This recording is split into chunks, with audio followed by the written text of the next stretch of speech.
வணக்கம். நான் பேராசிரியர் ராமன்மொழி முருகதாஸ், கிழக்கு பல்கலைக்கழகம் மொழித்துறையிலிருந்து ஓய்வு பெற்றுள்ளேன். கடந்த 30 வருடங்களாக கிழக்கு பல்கலைக்கழகத்தில் விரிவுரையாளராகவும் பேராசிரியராகவும் தற்போது ஓய்வு நிலையில் பேராசிரியராகவும் இருந்து கொண்டிருக்கிறேன். என்னுடைய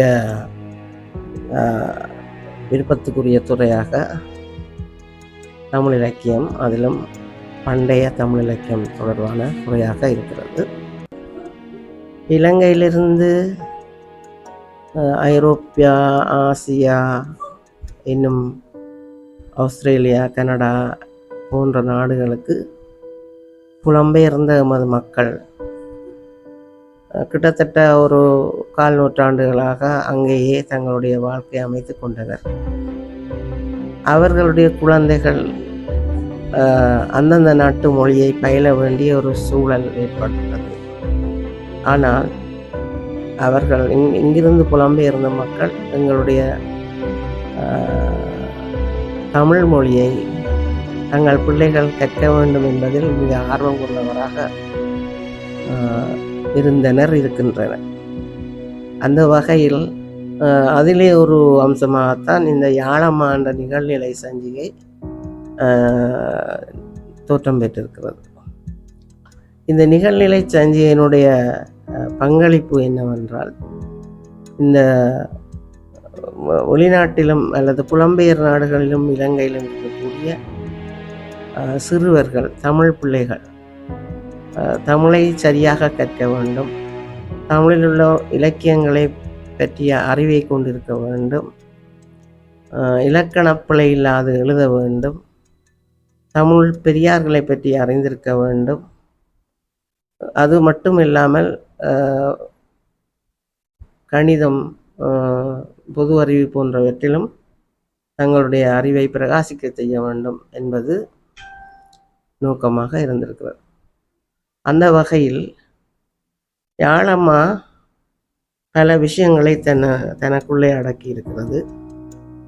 முக்கியமாக 1 தொடக்கம் 6 வரையான வயதுள்ள மாணவர்களுக்கான பகுதி, மழலையர்களுக்கான பகுதியாகவும், 6 தொடக்கம் 11, 12 வயது வரையில் உள்ள மாணவர்களுக்கான பகுதி சிறுவர்கள் பகுதியாகவும், அதற்கு மேலுள்ள பிரிவினருக்கான பகுதி பெரியோருக்கான பகுதி அல்லது கட்டளமைப்பினருக்கான பகுதி என்பதாகவும் அமைக்கப்பட்டுள்ளது.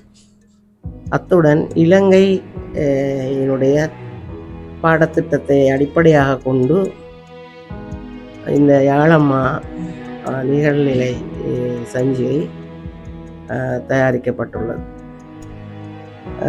அது மட்டுமில்லாமல் பல்வேறு பகுதிகள் இங்கே இணைக்கப்பட்டுள்ளன.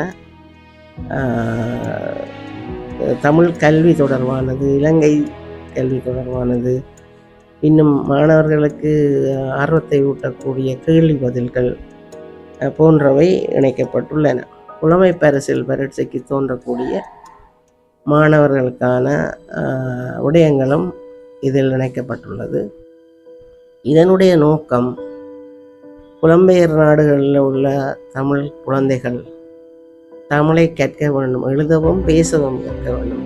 பொதுவாக பேச்சிலே மட்டுமில்லாமல் எழுத தெரிந்திருக்க வேண்டும், வாசிக்க தெரிந்திருக்க வேண்டும், தமிழில் உள்ள அறிவு களஞ்சியத்தை அவர்கள் அறிந்திருக்க வேண்டும் என்பது இந்த யாழம்மாவினுடைய நோக்கமாக இருக்கிறது. இந்த யாழம்மா குழுவினர் அந்த வகையில் மிகவும் சிறப்பாக இயங்கிக் கொண்டிருக்கிறார்கள். இலங்கையில் உள்ள தேர்ந்த பிள்ளைகளை தேர்ந்தெடுத்து இந்த யாழம்மா குடும்பத்தில் இணைத்து கொண்டிருக்கிறார்கள். அது மட்டும் இல்லாமல் இந்த யாழம்மாவினுடைய வளர்ச்சிக்கு இலங்கையிலிருந்தும் தமிழ்நாட்டிலிருந்தும் இன்னும் புலம்பெயர் நாடுகளிலிருந்தும்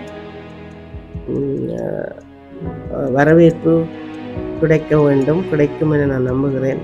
இதனுடைய தொடர்ச்சியான வளர்ச்சி மிக முக்கியமானது. இந்த தொடர்ச்சியான வளர்ச்சிக்கு புலம்பெயர்ந்தோர் தான் உதவி செய்ய வேண்டும். உதவி செய்கிறது என்று சொல்லும்போது தங்களுடைய பிள்ளைகளை இந்த கல்வியிலே ஈடுபடுத்தி கொள்ள வேண்டும். ஈடுபடுத்துவதன் மூலம்தான் இந்த உதவியை செய்ய முடியும். அந்த வகையிலே தொடர்ந்து இந்த தமிழ் மொழி அழிந்து போகாமல், இந்த தலைமுறையுடன் தமிழ் மொழி பயன்பாடு அழிந்து போகாமல், புலம்பெயர் நாடுகளில் அழிந்து போகாமல் இருக்க இந்த யாழம்மாவினுடைய வளர்ச்சி தொடர இந்த புலம்பெயர் மக்கள் தான் உதவி செய்ய வேண்டும். அது மட்டும் இல்லாமல் இலங்கையில் உள்ள மாணவர்களும் பயன்படுத்தக்கூடிய வகையிலே தான் இது அமைக்கப்பட்டிருக்கிறது. ஏனென்று சொன்னால் இலங்கையில் உள்ளவர்கள் இலங்கையில் உள்ள கல்வி திட்டத்தின்படி தான் இந்த யாழம்மாவினுடைய பாடத்திட்டம் அமைக்கப்பட்டிருக்கிறது. ஆகவே இலங்கையில் உள்ளவர்களும் இதனை படித்து பயன்பெற முடியும் என்று நான் இங்கே கூறிக்கொள்ள விரும்புகிறேன். இந்த இடத்தில் நான் இதை உருவாக்கிய யாழம்மா குடும்பத்தினருக்கு என்னுடைய நன்றியையும் பாராட்டையும் தெரிவித்துக் கொள்வேன்.